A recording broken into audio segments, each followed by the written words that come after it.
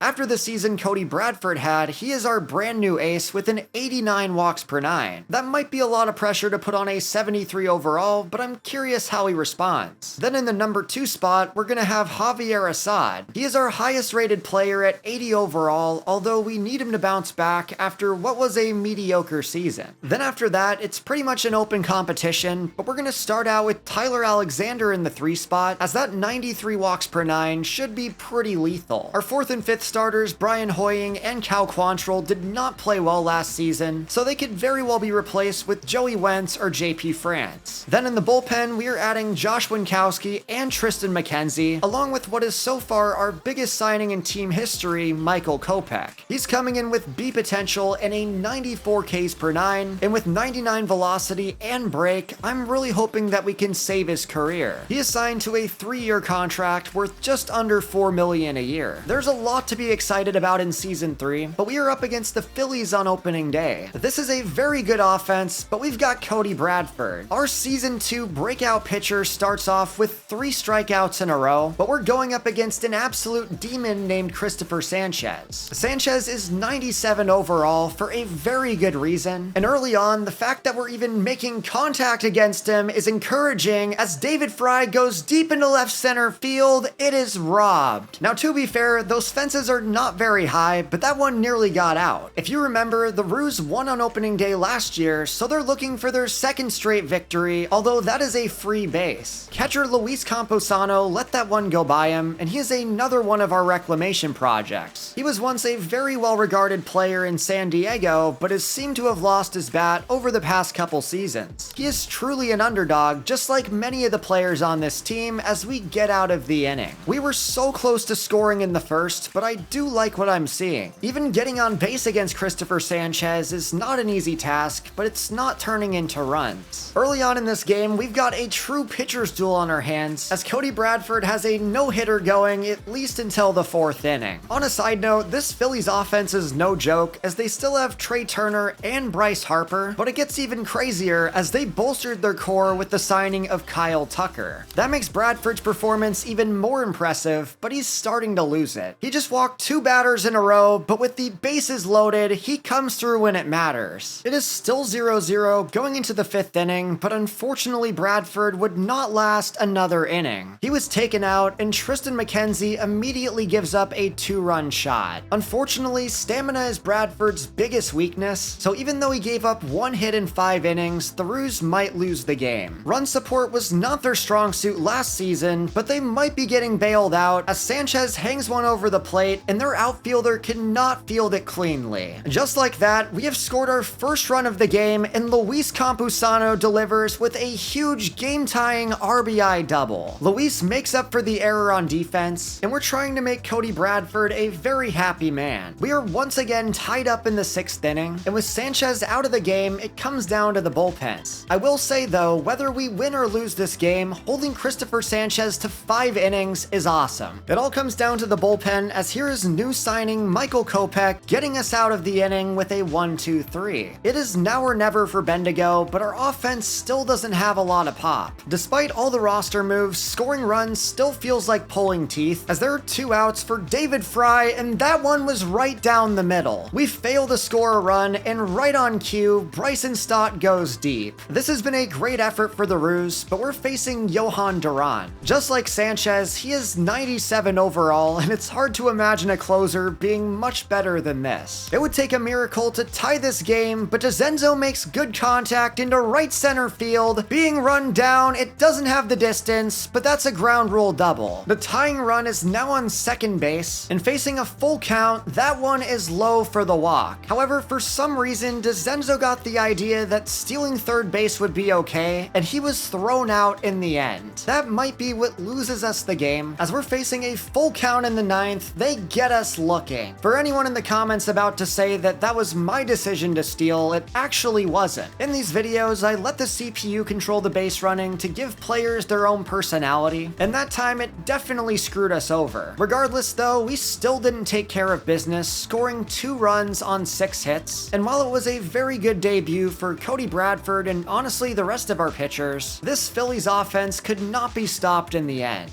However, holding our own against a team like Philadelphia has me very optimistic about the future as we win one of the games of the series. It was a big day for the offense, and particularly Max Schumann. The new signing had 2 home runs along with a double. That is a pretty good start to the season for him as we also win a series against Minnesota. Both of these wins were very close, but regardless, we are 3-4 going into the month of April. That is our check-in on the MLB team, but what about the farm system? We had 5 top 100 guys last year, but after another good draft, I think that number only got higher. The player I think I'm most excited about this year is 99 potential second baseman Joseph Vogt, who's currently playing an A-ball, but we're gonna fix that pretty soon. We have 2 99 overall infielders with him and John Judd, and at the start of the year, Vogt is one of our 9 top 100 guys, coming in at number 45. Considering his potential though, I feel like that is pretty underrated, as the only guy on our team ranked lower than him is shortstop Ray Chavez. Regardless, I want to make sure that all of our best prospects are getting reps, so we're moving the guys that are an A-ball up to AA. Additionally, the 4 prospects that we're planning on bringing up this year, such as Chavez, Capiello, Griffith, and John Judd, are all coming up to AAA. That will give us a really fun AA lineup that might be worth tracking as the season goes on. There's only one guy in the entire lineup with C potential and one other that has B. Then after that, everybody else is a straight A student, so I'm really excited about the future. Then at AAA, it's a little bit different, but still really exciting. We have more position player talent in the farm than I think we know what to do with. I feel like I never have to say that in these rebuilds, as pitchers basically grow on trees, but in this rebuild, it's kind of flipped a bit, as we found a lot more offense. After another bad draft lottery, we're selecting at number 5, where unfortunately, we have to take Ernest Phillips. We remain just under 500, winning a series against the Astros, which is actually pretty impressive. At the start of the season, our best player is still Max Schumann, who's putting up an 862 OPS. Along with that, he's also leading the team with 11 RBIs, 3 home runs, and 22 hits. It is still very early in the season, but we might have found our diamond in the rough, although Luis Campusano is also playing well in limited opportunities. Aside from Schumann and both of our catchers though, this offense still has a long way to go. The disappointment of many of our signings from last year, such as Paul DeJong and Jack Sawinski, continue, but at least Cody Bradford is still doing his thing. He has posted a 1.23 ERA and a 0.92 whip, while Javier Assad and Cal Quantrill are also putting up good numbers. Early on in the season, this rotation is carrying as Tyler Alexander has also looked impressive. The pitching has gotten off to a very fast start, as we're actually second in the league in ERA. Obviously, I don't expect that trend to continue, but it's winning us a lot of games. That sweep against the White Sox gives us a winning record. Early on in the season, we are exceeding expectations, but all I can say is I wish we could draft Brian Nam. After being scouted 50% of the way, the Taiwanese pitcher is number 1 in the class, but of course, due to my self-inflicted rules, we're being forced to draft Ernest Phillips, who might not actually be that bad. It's not ideal to take him at number 5, but jumping from rank 72 to 21 is pretty impressive. I'm very relieved to know that our first round pick is not going to be a bust for the second year in a row. Now we're simulating to the end of the month, where unfortunately here come the losses. 7 straight losses will drop us to 13-19, and in just a week, our team ERA drops from 2nd place down to 13. That's also not even mentioning that we're 29th in the league in runs. Hopefully to no one's surprise, it turns out that you cannot build an offensive identity around Max Schumann and Luis Campusano, but in our defense, it's been an unexpectedly bad start from Nathan Lucas, Cody Clemens, and Gavin Cross. All 3 of those guys are batting in the